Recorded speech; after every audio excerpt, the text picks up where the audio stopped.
On the northeastern edge of China lies the peninsula country of Korea, the home of Taekwondo.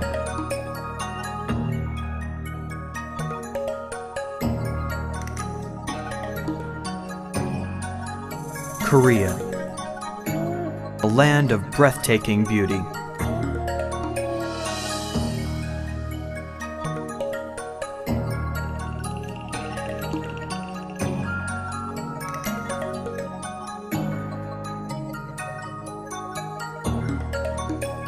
Amazing architecture,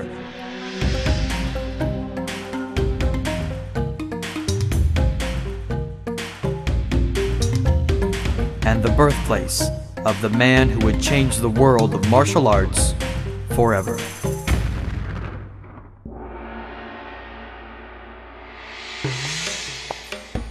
That man was General Choi Hung-hai, the father of Taekwondo, born November 19th, 1918.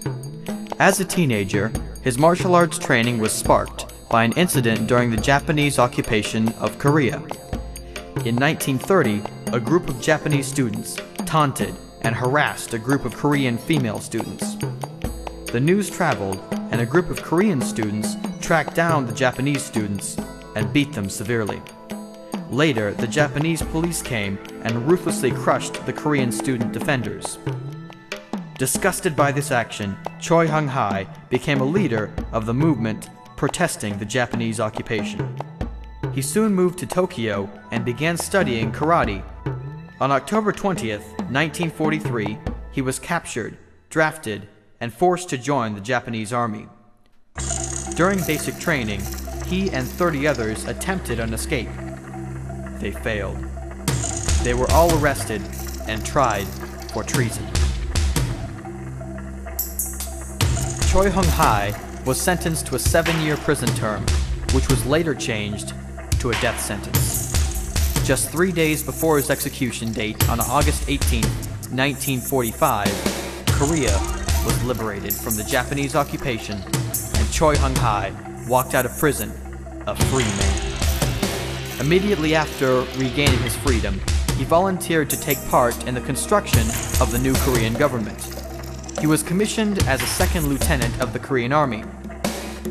When the time came to train Korea's new soldiers, he felt ashamed teaching the Japanese art of karate.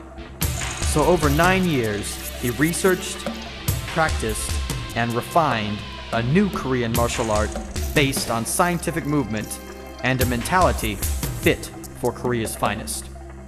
In 1955, he had created the ultimate martial art, the art of Taekwondo.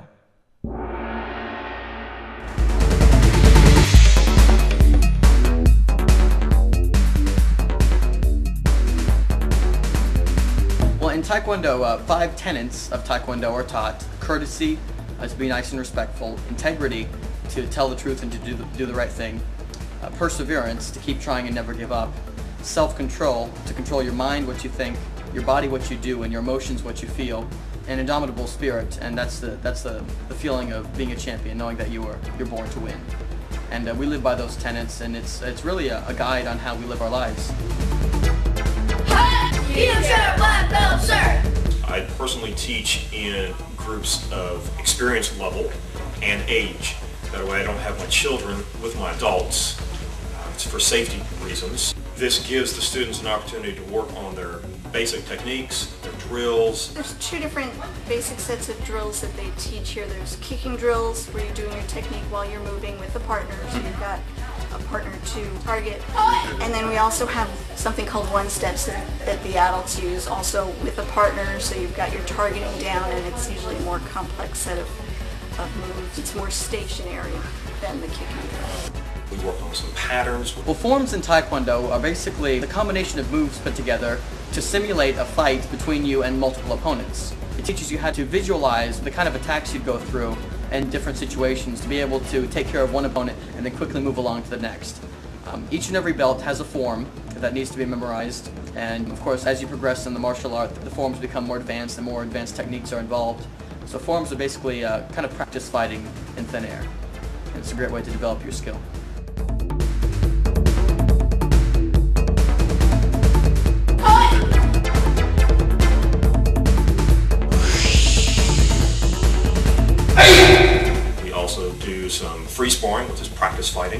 Free sparring is an opportunity to actually practice fighting with another opponent without needing to worry about really injuring either yourself or your opponent.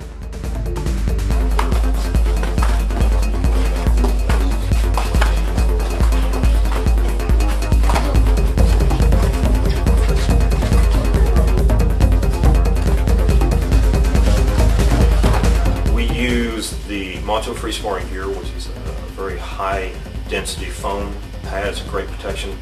We use light to medium contact. Black belts can hit a little bit harder than black belts. By then they've been training 4 to 8 or 10 years, and for them a little bit harder contact is not a major issue.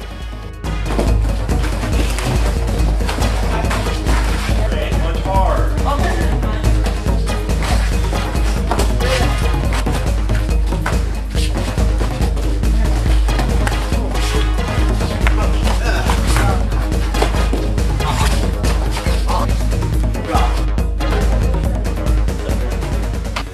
We do some power demonstrations throughout their training. We use board breaking primarily.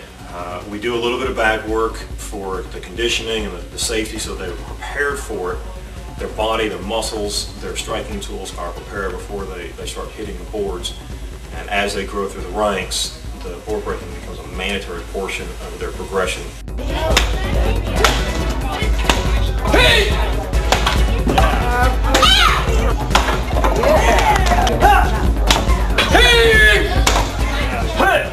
The main reason for board breaking is to demonstrate at testings that you have the power and the correct technique necessary to progress to the next rank. About every 3 months as a color belt you test for a new rank. If they break their boards and their forms and their drills and their free sparring is good, as well as their verbal and knowledge skills, then they have a high possibility of passing. If they don't break their boards, it's almost a guarantee that they will not pass. There are a series of belts. There are 14 color belts. 9th degree black belt is the highest rank. If you test exactly on time every time, it takes 45 years to attain 9th degree. So it's definitely a lifelong goal.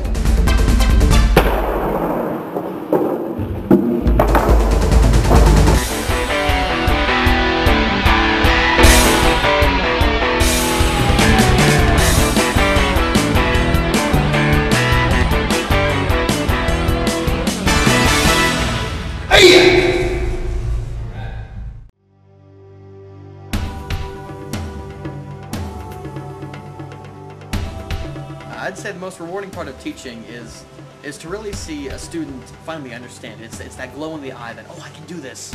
That's really enriching for me as an instructor.